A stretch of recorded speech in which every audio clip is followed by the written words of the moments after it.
معاشرہ، معیشت، میڈیا،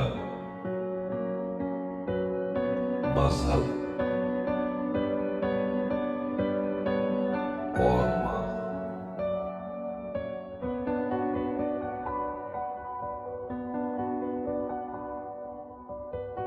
السلام علیکم۔ چینل M5 سے نسرین حسین پرویز آپ سے مخاطب ہے۔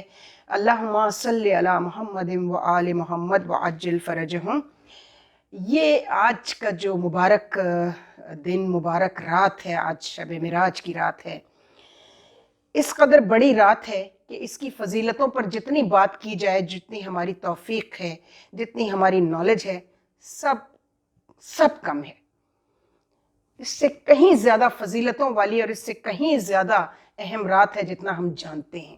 ہمارے بڑے بڑے اسکالرس اور ہمارے بڑے بڑے علماء، ہم ڈاکٹر اسرار سے شروع کرتے ہیں اگر تو، اور پھر جا کر پروفیسر رفیق پر رکتے ہیں، کیونکہ وہ ایک ماڈرن قسم کے اوریٹر کہلاتے ہیں، ایک ماڈریٹر کہلاتے ہیں۔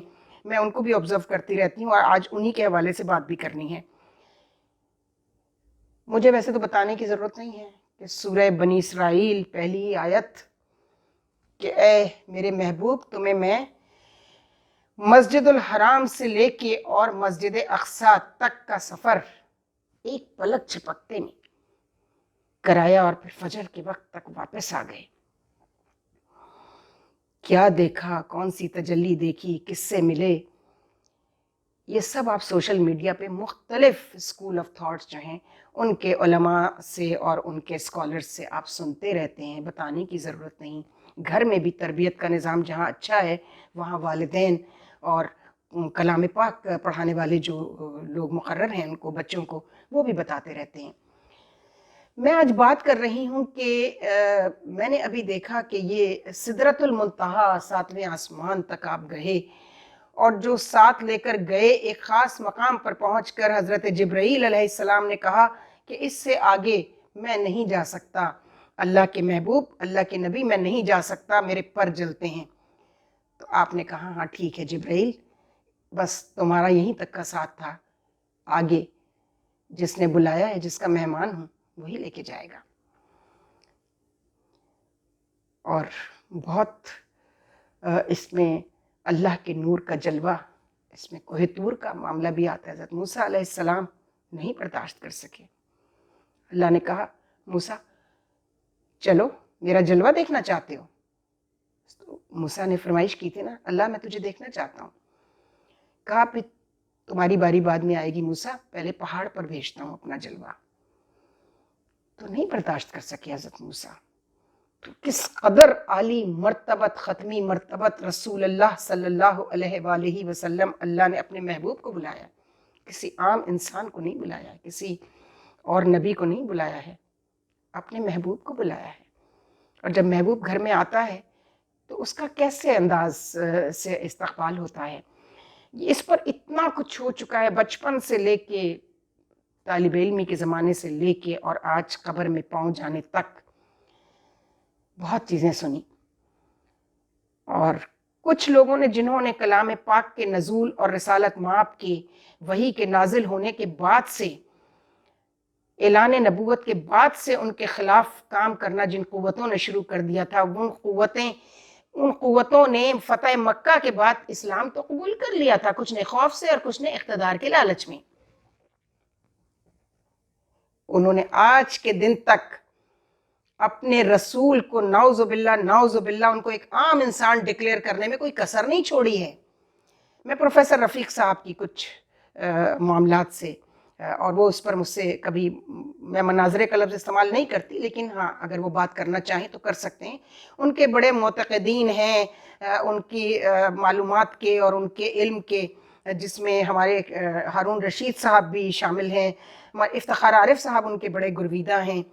اور اگر ہارون رشید صاحب جو ہیں وہ سن رہے ہوں تو اگر کبھی پروفیسر صاحب کو ضرورت ہو مجھ سے بات کرنے کی اس معاملے پہ جو میں اب جس کا ذکر کرنے جا رہی ہوں، تو ہارون رشید صاحب سے آپ میرا نمبر لے سکتے ہیں۔ پروفیسر صاحب، آپ نے فرمایا کہ یہ بھی ایک روایت ہے، اور بہت لوگوں نے کہا کہ بھائی وہ اللہ نہیں، حضرت جبرائیل تھے جن کا جلوہ دکھایا گیا۔ میں کیا کہوں اس پہ؟ اور اس کی بہت سارے دلائل ہیں، خود آپ نے بھی دیے ہیں، حالانکہ آپ نے دلائل دیے، اس کے باوجود ایک بات ہے جس پر میں آپ سے اختلاف رکھتی ہوں۔ جبرائیل کو تو روز دیکھتے تھے، وہی لا رہے ہیں، پیغام لا رہے ہیں، پیغام لے جا رہے ہیں، کب نہیں دیکھا جبرائیل کو؟ تو وہاں کس کو دیکھنے گئے تھے؟ کس کا جلوہ دیکھنے گئے تھے؟ حضرت جبرائیل کا۔ اور اس پر پروفیسر صاحب کہتے ہیں کہ جی وہ حضرت عائشہ صدیقہ رضی اللہ تعالی عنہ سے روایت ہے کہ انہوں نے کہا کہ ہاں، رسالت مآب جب گئے معراج پر تو انہوں نے اللہ کو نہیں دیکھا، انہوں نے اصل میں حضرت جبرائیل کو دیکھا۔ ساتھ میں آپ نے فرمایا ہے کہ کچھ صحابہ کرام، بڑے جلیل القدر اصحاب کرام نے کافی عرصے بعد یہ بات کہی کہ نہیں، حضرت عائشہ نعوذ باللہ، آپ نے کہا میں نہیں کہہ رہی ہوں، میں آپ کے الفاظ دہراتے ہوئے بھی مجھ پر بہت ہی عجیب سی کیفیت طاری، میں نہیں یہ لفظ استعمال کرنا چاہتی تھی جو آپ نے کیا ہے۔ آپ نے کہا کہ اصحاب کرام نے کہا کہ حضرت عائشہ جھوٹ بول رہی ہیں، انہوں نے جھوٹ کہا ہے، ان سے گھڑی ہوئی بے تحاشا روایات اسی طرح کی ہیں۔ جناب علی، یہ بات ان کے بہت بعد آنے والے اصحاب کرام نے نہیں کہی، خود ان کے والد حضرت ابو بکر رضی اللہ تعالی عنہ نے کہی کہ نہیں، یہ جھوٹ ہے۔ جب رسالت مآب کے انتقال کے بعد حضرت عائشہ سے جو بے تحاشا احادیث مروی ہیں، اس میں حضرت عائشہ کا نام لے کر جب یہ بات کی گئی، اور آپ اس وقت خلیفہ راشدین جو کہلاتے ہیں ان میں سے پہلے خلیفہ ہیں، آپ نے کہا یہ کون عائشہ پر بہتان باندھ رہا ہے، یا عائشہ خود بتائیں کہ کیا یہ بات صحیح ہے؟ چونکہ عائشہ تو اس وقت پیدا بھی نہیں ہوئی تھی۔ یہ واقعہ ہے آپ کے وحی نازل ہونے کے بعد 10 سال بعد، اور ہجرت مدینہ سے 1 برس پہلے کا۔ تو بتائیں عائشہ، بتائیں مجھے، ایک باپ پوچھ رہا ہے کہ بیٹی بتائے کہ تمہیں خوف کیوں نہیں آیا اللہ کا اور اللہ کے رسول کا کہ تم نے یہ بات گھڑ لی؟ پھر کیا ہوا؟ وہ جواب جو بی بی عائشہ نے بھجوایا وہ تاریخ میں کہیں نہیں ملتا ہے، لیکن ہاں روایتوں میں یہ بیان کر دیا گیا کہ وہ جو بعد میں آنے والے جو ہیں اصحاب کرام کو 200 250 300 برس بعد، انہوں نے کہا کہ نہیں، یہ جھوٹ ہے۔ حضرت ابوبکر صدیق کے بارے میں ایک بات بتا دوں، ان کا صدیق ان کا لقب ہے، نام ان کا بہت کم لوگوں کو معلوم تھا۔ آپ کی جو کنیت ہے وہ ابن قحافہ ہے، قحافہ ان کے والد کا نام تھا جو آخر تک اسلام نہیں لائے تھے۔ لیکن کیا بہترین، میں مومن کا لفظ استعمال کر رہی ہوں، ہو سکتا ہے کسی کو اعتراض ہو، لیکن اس قدر سچے وہ انسان تھے۔ اور جب الیکشن ہوتا ہے، ریفرنڈم ہوتا ہے بنو ثقیفہ کا، اور آپ جو لوگ تجہیز و تکفین سے واپس آ رہے ہیں رسالت مآب کی، اس میں ابو قحافہ یعنی کہ حضرت ابو بکر کے والد، وہاں کنیت سے بلایا جاتا تھا عرب میں، تو آپ کا نام تھا قحافہ۔ رسالت مآب نے جب وہ اسلام لے آئے تو آپ کا نام عبداللہ تجویز کیا۔ تاریخ میں یہ سچائی بہت کم آپ کو ملے گی، اور ہمارے پروفیسر رفیق صاحب جیسے لوگوں کو اس پہ بات کرنی چاہیے، لیکن جہاں ان کو یہ خدشہ ہوتا ہے کہ کوئی مجھ سے ناراض نہ ہو جائے تو وہ ڈنڈی مار جاتے ہیں۔ ڈنڈی مارنے والا کبھی صحیح اسکالر نہیں ہوتا، وہ ڈس آنیسٹی کرتا ہے، وہ اپنے علم کے ساتھ جو ہے بےایمانی کرتا ہے۔ تو آپ نے کہا کہ نہیں، آپ کے، میرے ناظرین کے لیے میں بتا دوں کہ حضرت ابوبکر نے 500 احادیث لکھیں، تحریر کی، اس کے بعد پھاڑ دیں، ان کو ضائع کر دیا۔ آس پاس جو لوگ تھے اصحاب، انہوں نے پوچھا آپ نے ایسا کیوں کیا؟ چونکہ آپ سب سے زیادہ نزدیک سمجھے جاتے تھے، سب سے زیادہ بزرگ جو ہیں وہ عمر رسیدہ کہلاتے تھے صحابیوں میں، اصحاب میں۔ آپ نے کہا کہ مجھے خوف آیا، میں کانپ گیا یہ سوچ کر کہ میں نے جو لکھا اور کہا، جو رسالت مآب سے سنا، اسی کو حدیث کہتے ہیں جو آپ سے دیکھ کے اور سن کے آگے کمیونیکیٹ کیا جائے. آپ نے کہا میں کانپ گیا یہ سوچ کر کہ اگر جو میں کہہ رہا ہوں اور جو رسول نے کہا تو میں نے اس کا جو مطلب سمجھا، ہو سکتا ہے رسول کا وہ مطلب نہ ہو، تو حشر کے دن میرا رسول میرا گریبان پکڑ لے گا. یہ وہ صحابہ ہیں حضرت ابوبکر، اور ان کی بیٹی کے لیے اس طرح کے جھوٹ جو ہیں وہ باندھے گئے. آپ نے جھوٹ کا لفظ استعمال کر لیا، میں بہتان کا لفظ استعمال کرتی ہوں، چونکہ ہماری تو اسلامک ہسٹری بہتانوں سے بھری ہوئی ہے. یہ بھی نہیں دیکھتے کہ جس پر بہتان لگا رہے ہیں وہ کون ہے، اس ہستی کی اہمیت کیا ہے. ازدواج مطہرات میں سے ہیں، ام المومنین ہیں بی بی عائشہ. ان پر اس طرح کے بہتان بہت دفعہ اور بہت جگہوں پر لگے، یہاں تک کہ قرآن پاک میں سورہ نور جب نازل ہوئی اور پردے کے احکامات آئے، اس کی وجوہات اور سب میں اس میں اس لیے نہیں جانا چاہتی کہ مختلف مکتبہ فکر جو ہیں ان کے مختلف اس پہ جو ہیں وہ توضیح وہ پیش کرتے ہیں، اور تفاسیر اس میں مختلف روایات اور تفاسیر ہیں. میں صرف اس مسئلے پر بات کر رہی ہوں جہاں یہ بہتان کی بات آتی ہے. تو اسٹیٹ پروپیگنڈا کتنا مضبوط ہوتا ہے یہ ہمیں نظر آتا ہے. چونکہ خلافت راشدہ وجود میں آ گئی تھی فوراً رسالت مآب کے یعنی تدفین سے بھی پہلے، تو اسٹیٹ کا پروپیگنڈا تھا، طاقتور پروپیگنڈا تھا. لیکن ایک باپ نے اپنی ذمہ داری محسوس کی، حضرت ابوبکر نے، اور انہوں نے کہا یہ کون ہے جو عائشہ پر بہتان باندھ رہا ہے، یا اگر عائشہ نے یہ کہا ہے تو عائشہ مجھے آ کر بتائیں کہ انہوں نے یہ کہا ہے. چونکہ وہ تو اس وقت تک پیدا بھی نہیں ہوئی تھی جب واقعہ معراج واقع ہوتا ہے.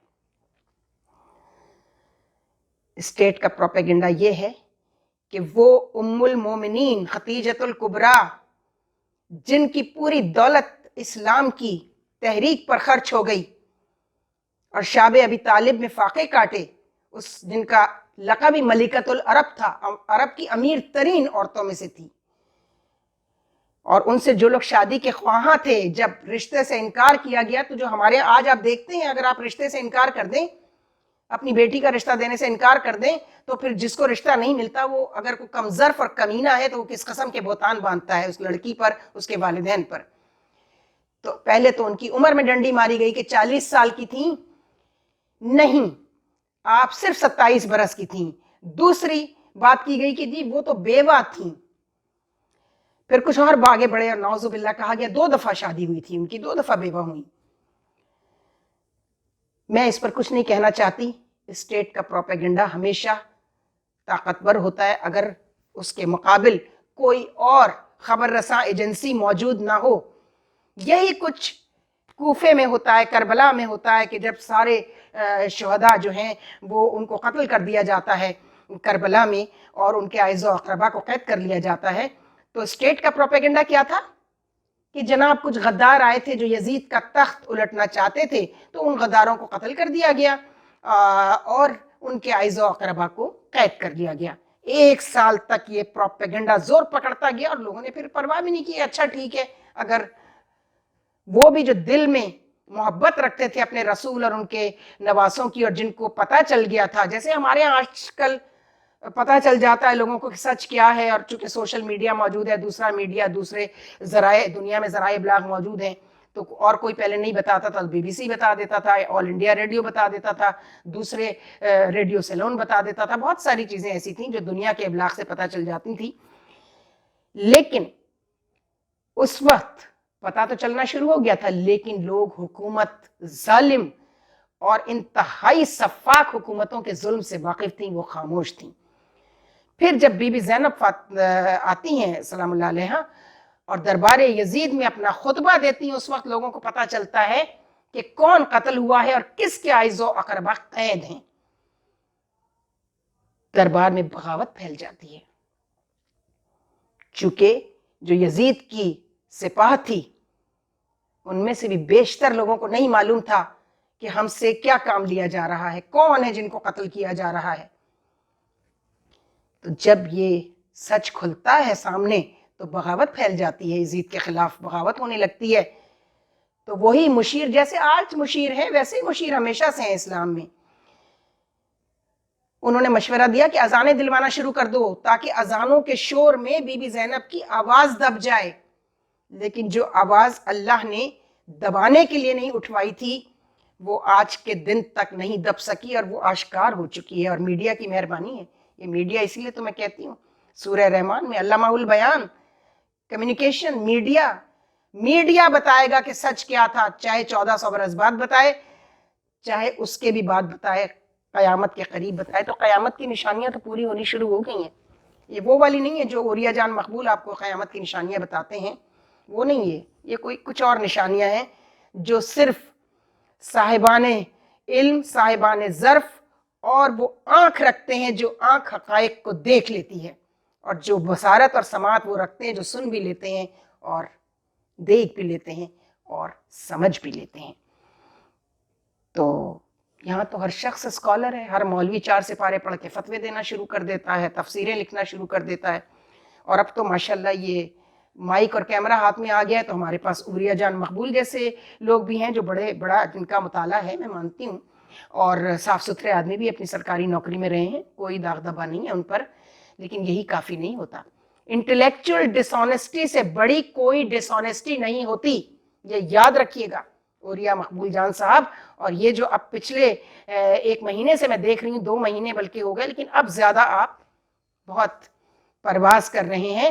عادل راجہ اور حیدر مہدی کے راستے پر ہیں، بلکہ عادل راجہ کے راستے پر زیادہ ہیں، جو ابھی آپ نے پرسوں حرکت کی ہے کہ جی وہ صاحب جو آئے تھے وہ ایٹمی اثاثے جو ہے نا وہ آبزرو کرنے آئے تھے، چونکہ ہماری فوج جو ہے وہ اثاثے بیچ رہی ہے. بند کر دیجئے آپ لوگ یہ کام، آپ کو بہت نوازا ہے. اگر ISPR چاہتا تو آپ کو اکھاڑ کے پھینک دیتا اس چینل سے. جیسا کہا جاتا ہے بڑے طاقتور ہیں، اس کو ہٹا دیں گے، اس کو لگوا دیں گے. ہمیں تو ایسی طاقت ان کی کہیں نظر نہیں آ رہی. ہمیں تو وہ واقعی آج نیوٹرل نظر آ رہے ہیں. ہر معاملے سے انہوں نے اپنی ذمہ داری سے اپنے آپ کو علیحدہ کر لیا ہے. لیکن اتنی نہ بڑھا پاکی داماں کی حکایت. اور اس کا اگلا مصرع ہے دامن کو ذرا دیکھ، ذرا بند قبا دیکھ. خدا کے لیے جہاں ضرورت ہے وہاں اپنی طاقت کو امپلیمنٹ کرائیے، اپنی طاقت کو منوائیے جہاں ضرورت ہے. جو عوام کے اور ریاست کے حق میں جو معاملات ہیں ان میں ضرور آپ کو بولنا چاہیے. DG/ISPR صاحب، بس اس سے زیادہ کچھ نہیں کہنا چاہتی. شب معراج کی آج کی فضیلتوں میں یہ دعا ہے، پروردگار جن کی ہدایت کا راستہ کھلا ہے رب العالمین ان کو ہدایت دے دے. اس ملک میں جن کی ہدایت کے راستے بند پڑے ہیں آج سے نہیں، اسلام کے آنے کے بعد سے لے کے ان کی نسلیں آج کے دن تک،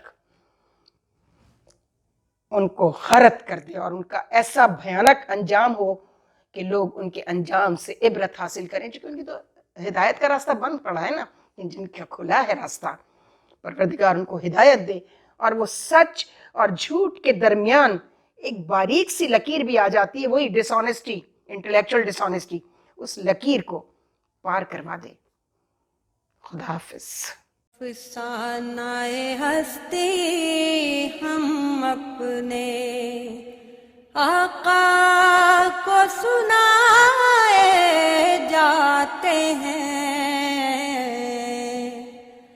افسانۂ ہستی ہم اپنے آقا کو سنائے جاتے ہیں. امید لگائے